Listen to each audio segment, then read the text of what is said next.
The year is 1500. The region, South Africa. Impalas, giraffe, and elephants roam the open savanna, and the Cape lion rules over this domain as its apex predator.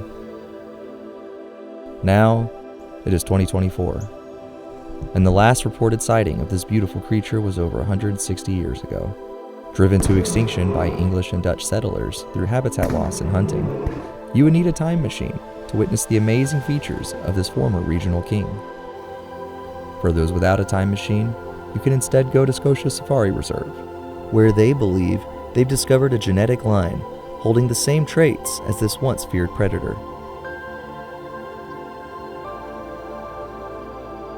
The owner and management of Scotia Safaris did a little bit of digging. Being that we want to introduce animals that were here, let's say 200 years ago, we decided to go for a look of a lion that was here. Unfortunately, we can't get the real thing, being the Cape lion itself, so we got a look-alike, so to speak.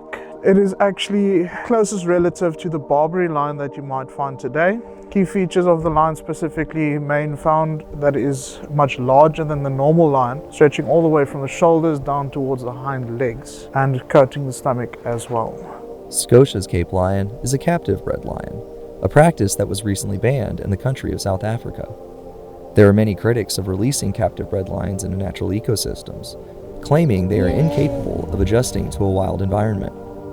But Scotia's Cape lion is proving many of those critics wrong. So adjusting to this new lifestyle has been quite an interesting time, watching his behaviors change. The challenge that we faced was that he was walking along the fences for majority of the time, being that it was his safe space, being a captive animal, but as soon as our two females got hold of him or introduced themselves, he started moving in further towards the central parts of the property. In this point in time, we don't actually have a lot of problems with him. He's actually adjusted very well to this natural lifestyle. European naturalists until recently believed the Cape lion to have a particularly black mane and to be morphologically distinct, meaning it typically bred within its species and lacked genetic diversity. However, indigenous reports on the Cape lion depict these lions as sometimes having mixed or light mane coloration. To shed light on this discrepancy, a recent study used two Cape lion skulls to compare the genetic diversity of the Cape lion to modern lions across 13 African countries. They discovered that the Cape lion actually exhibited great genetic diversity, demonstrating genomic links with African lions in both the southern and eastern parts of Africa. This research team, led by the University of Illinois Urbana-Champaign, believes this emphasizes the importance of multiple variables. Incorporating indigenous histories to help better understand regional genetic evolutions, implementing trans-country parks, and increasing genetic connectivity across lion populations throughout the continent. Particularly as new cubs bearing these genetic traits are born. Considering this is the first time that he's actually staying with the female and cubs, to my understanding, this is quite a new thing, but also the mother of the cubs is a first-time mother, so it's also quite new to her. She's not completely open to exposing the cubs as often as what we would hope. If he exhibits any signs of aggression towards the cubs, then she reacts accordingly. But if the cubs approach him on their own accord, then there's no problem with it.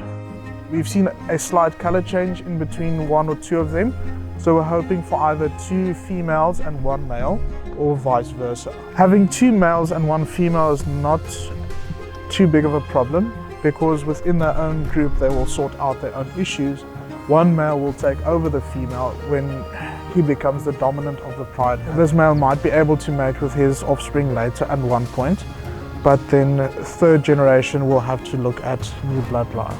The presence of these cubs is especially exciting for the Safari Reserve, as they can now repopulate a new branch of lions with the Cape lion's characteristics, and hopefully spread the genetic diversity of Scotia's Cape lion to other reserves in Africa.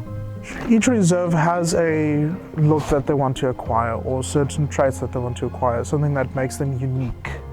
We don't want to copy one another as a reserve, so we each try to do our own things. Some reserves, they prefer to go for different genetic lines or different looks.